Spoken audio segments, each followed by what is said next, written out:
Until you become conscious, the unconscious will direct your life and you will call it destiny. Carl Jung. How many times have you found yourself repeating the same mistakes or feeling lost in your own life? This quote by Carl Jung confronts us with an uncomfortable truth. Much of what happens to us and affects us has its roots in the deepest layers of our psyche, in the unconscious. Until we become aware of what drives us, we are mere passengers in our own existence, subject to the whims of internal forces we are unaware of. Awakening to the true I is the essence of the journey of individuation. Individuation, according to Jung, is the process of becoming who you really are, a path of self-discovery and integration of the conscious and unconscious parts of the psyche. This true I, however, is not just what we present to the world, the social mask we wear on a daily basis, but a deeper, more authentic version of ourselves, one that includes both our lights and our shadows. In this video, we will explore how this awakening to the true I is possible through confrontation with the unconscious and the path of individuation. We will see that this quest is not easy, as it involves facing our shadows, our fears, and the parts of ourselves that we try to hide. However, the result of this journey is liberation, the freedom to be who we really are in all our complexity and beauty. It is a call to authenticity, to a full and conscious life where we are no longer victims of circumstances, but protagonists of our own story. So we begin with a question that will guide us throughout this itinerary. What does it really mean to awaken to our true selves? To understand the process of awakening to the true I, it is essential to understand two central concepts in Carl Jung's analytical psychology: the self and the shadow. The self, for Jung, represents the totality of the psyche, the union between the conscious and the unconscious, which encompasses the full potential of the being. It is the point of arrival in the individuation process. In other words, it is the true I that we seek to awaken. On the other hand, the shadow represents the repressed parts of ourselves, aspects that we reject or ignore, but which nevertheless influence our thoughts, behaviors, and decisions. On the journey of individuation, confrontation with the shadow is inevitable. The shadow is not necessarily something bad or negative. It simply represents what we don't want to recognize in ourselves, what we hide because it doesn't correspond to our ideal image.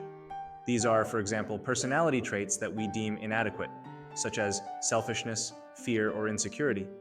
However, the shadow can also contain latent potential, creative or assertive aspects that we repress for fear of judgment. Jung believed that the unconscious is full of symbols and archetypes, which are collective manifestations of our shared psyche. These archetypes emerge in our dreams, myths, and behaviors, and one of the most important is the archetype of the self, the regulating center of the psyche.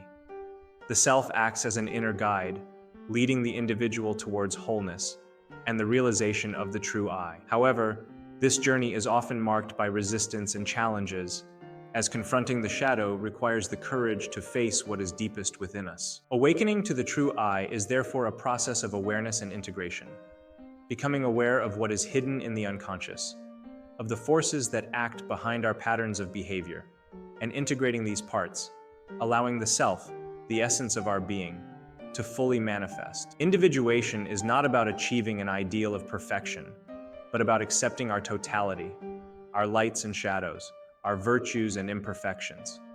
This is where true awakening begins, in the recognition that in order to find yourself, you must first be willing to lose yourself in the deepest layers of your own being. Let's bring these concepts into everyday life and reflect on how the process of awakening to the true I manifests itself in our lives.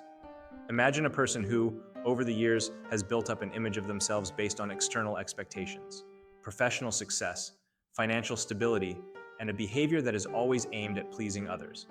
They have lived according to what others expected, but at some point they begin to feel an inner emptiness, a subtle restlessness, a feeling that although everything seems right on the outside, something essential is missing. This feeling of disconnection from oneself is one of the signs that the real I is trying to emerge. Inner emptiness can be an indication that the life we have lived so far has been built around a persona, a superficial me that conforms to social norm. The problem is that when we only identify with this social mask, we end up ignoring vital aspects of our psyche, our repressed emotions, unfulfilled desires, and aspects of our personality that have never been explored. A common example is the case of people who, for fear of rejection, suppress their creative talents. Imagine someone who, since childhood, has always had a natural inclination towards the arts, but who was encouraged to pursue a safer or more respectable career by society and their family. This person may have spent years without giving voice to their creative desire,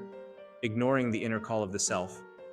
Over time, the disconnection between who they really are and what they represent begins to generate internal conflicts, anxiety, frustration, and often existential crises. These moments of crisis are precious opportunities for awakening. It's often these ruptures in life, these moments when we feel that everything is going wrong, that force us to look inwards. It's the call of the shadow, trying to bring out what has been neglected. Jung said that what you resist persists. This means that the more we try to avoid these parts of ourselves, the more they appear in our lives in disguise through repetitive patterns of behavior or feelings of stagnation. In practice, awakening to the true I can begin with small steps of awareness, identifying repetitive patterns, recognizing what causes us dissatisfaction, and above all, questioning our own choices. Are we living according to who we really are, or are we just following a script we've been given? These questions lead us to the next step in the individuation process. How do we transform this initial awareness into a path of healing and freedom? The process of awakening to the true I goes beyond simply becoming aware of our unconscious patterns.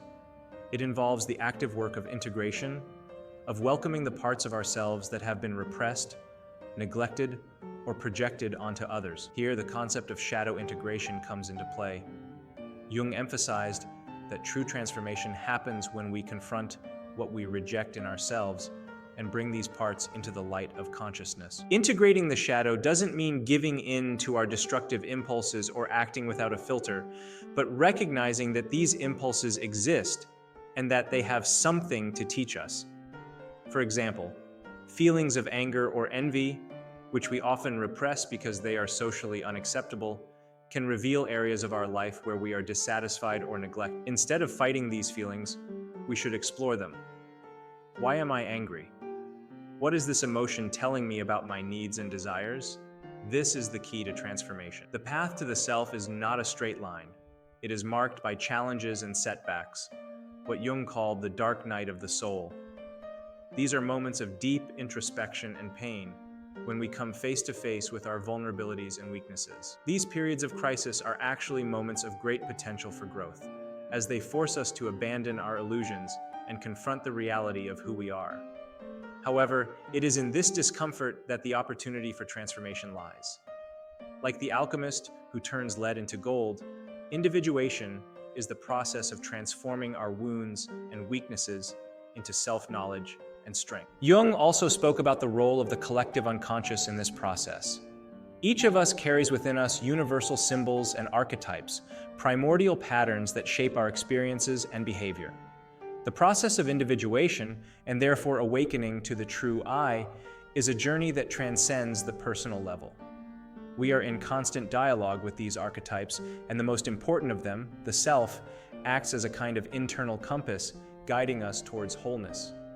Those who refuse to face their shadow end up projecting their inner conflicts onto the outside world.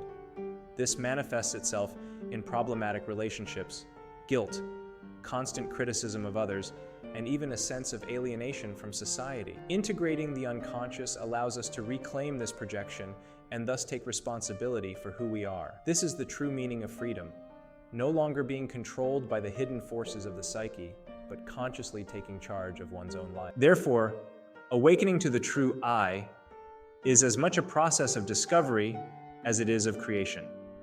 We discover hidden parts of ourselves, but we also create a new relationship with our being, where we accept our wholeness and use it to walk with authenticity in the world. This is the path of inner healing, where awareness illuminates the depths of the unconscious, revealing the transformative potential that exists in each of us.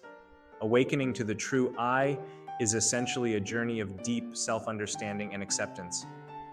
As Jung emphasized, individuation is not about achieving an ideal of perfection, but about embracing the totality of who we are, our lights and shadows, virtues and flaws, desires and fears. Along the way, we learn that true freedom lies not in running away from our imperfections, but in accepting them as an integral part of our nature. This acceptance allows us to live more authentically, no longer hostage to external expectations or the unconscious patterns we have inherited. We begin to live according to our own convictions, guided by a sense of purpose that arises from within rather than from demands imposed by society.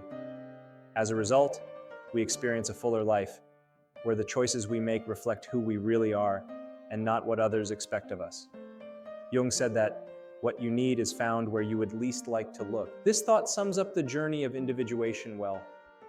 The real I is often hidden in the parts of us that we avoid, our fears, our mistakes, our shadows. However, it is by confronting these aspects and integrating them into our lives that we discover our potential for personal growth. This process can be uncomfortable, sometimes painful, but it is also the source of a profound inner. Along this path, each of us is called to develop a deeper relationship with our unconscious and the archetypes that inhabit it. The hero archetype, for example, can be a representation of our struggle to become complete individuals, while the sage can symbolize the knowledge we acquire along this journey.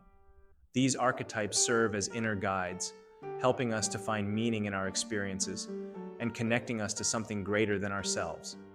As we awaken to our true selves, we also become more compassionate towards others. When we recognize our own shadows and weaknesses, we begin to see those of others with more empathy. We understand that everyone is, in some way, facing their own internal battles, and this allows us to cultivate more authentic and meaningful relationships based on mutual acceptance rather than judgments or unrealistic expectations. The final message we can take away from this process is that freedom and power do not lie in controlling the outside world, but in knowing and transforming the world within.